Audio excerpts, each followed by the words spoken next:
I think it's important too to play off your child's interest, because it's every child is interested in something. So if you got a girl, they might be interested in makeup, right? Okay, that's cool.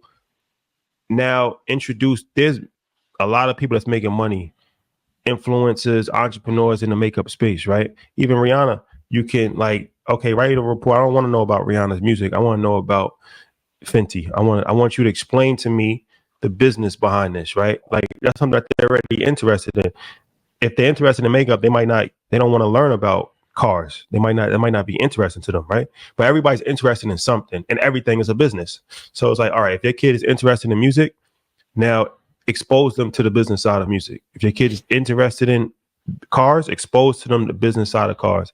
Your kid is interested in makeup, expose fashion, expose them to the business side of that, right? Like that's another way too, because it's like 9 times out of 10, you're going to be more interested in learning about something on the business side if you actually have interest in it. Even sports. If you're interested in basketball, you can play basketball, but also learn about who Rich Paul. You got to tell me who Rich Paul is.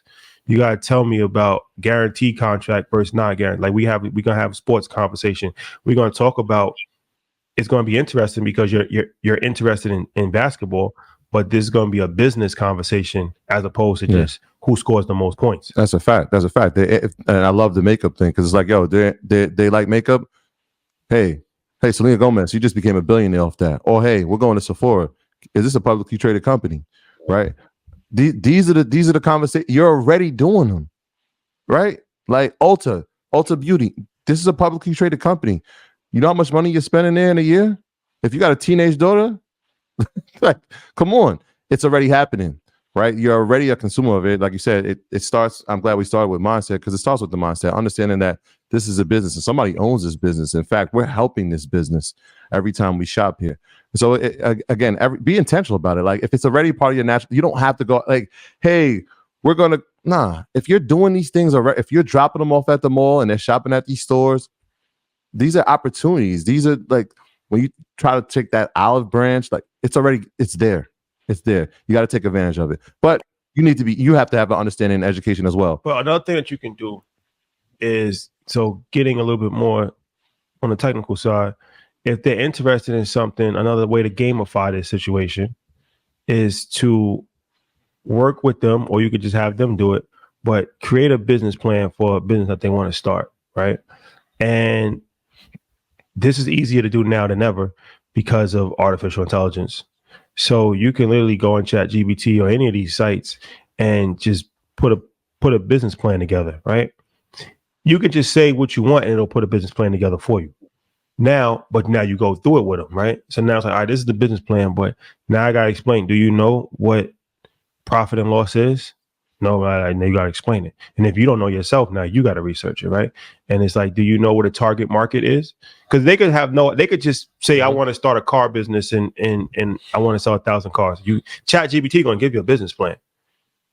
If that's not learning, but now looking at it is learning, right? So the idea, you don't even really got to put, because now when you say, okay, no, this needs to be done, but just going through the business plan itself is an education, because you're going to learn what a target market is. You're going to learn what what is marketing? Now I got to explain it. So going through that line item, now you say, okay, now do this. And you could kind of tie it to something. All right, if this passed the check, then I'm going to, you got an entrepreneur in your family, you got somebody, he's going to be the judge, right? If he says this is a good business and he's going to invest in it, now you win. If he says it's not a good business and he doesn't like the idea, then you got to go back to the drawing board and you got to make it more appealing, right? Like that's a good way to kind of learn about business from a technical standpoint.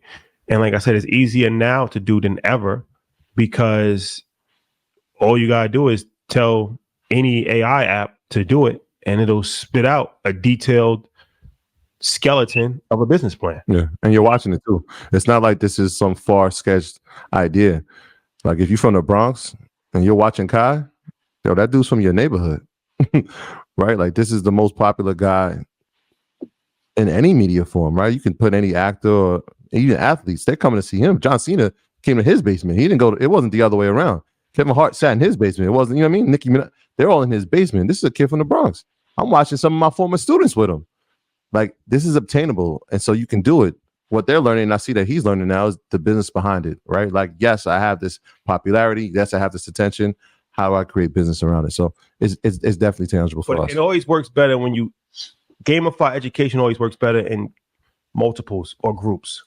That's vitally important. As we said, the project base. So it's like if you have multiple kids, it's better to have 2 kids doing it against each other. What's even better is if you have a team. So now if you bring a bunch of kids together for Thanksgiving or whatever, right? And now you have 3 teams of 3, right? And now they all have to present plans.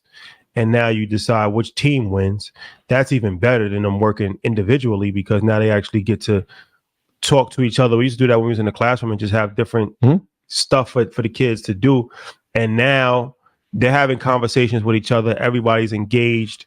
That helps the learning process even more, and it makes it even more competitive. Yeah. It's very important to have these competitive aspects to it, because gamifying it is good, but competition is even better. Yeah. And that competition doesn't even have to be in an athletic field. A lot of kids don't have athletic prowess, and so they're able to compete in the classroom, and that makes it even better. But like, as you're saying it, I'm thinking to myself, like, what are we going to do at our gatherings, at Christmas, at Thanksgiving? You know what we're going to do?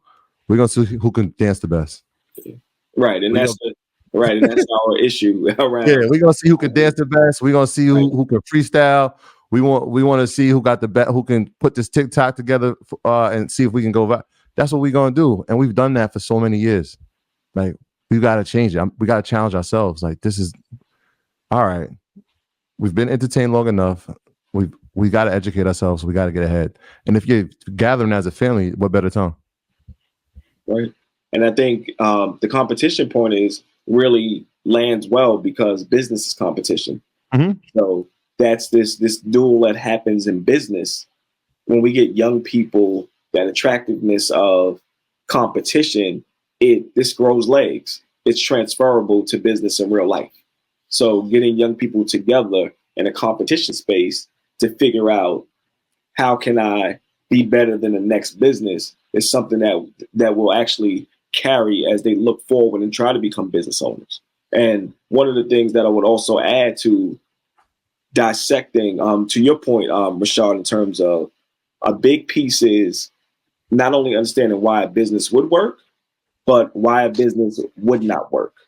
Getting young people to start understanding, when we talk about entrepreneurship, what are the pitfalls, what are the drawbacks, and what are the disadvantages of a business as they get older, helps them understand business better.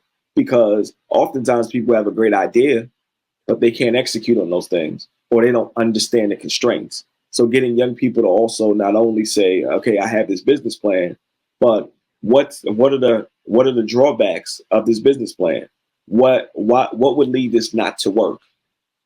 How would this fail in the market? And this helps you become a better business planner as a young person. So not only thinking about the pros of something, but always thinking about the cons and how do you plan for those as well.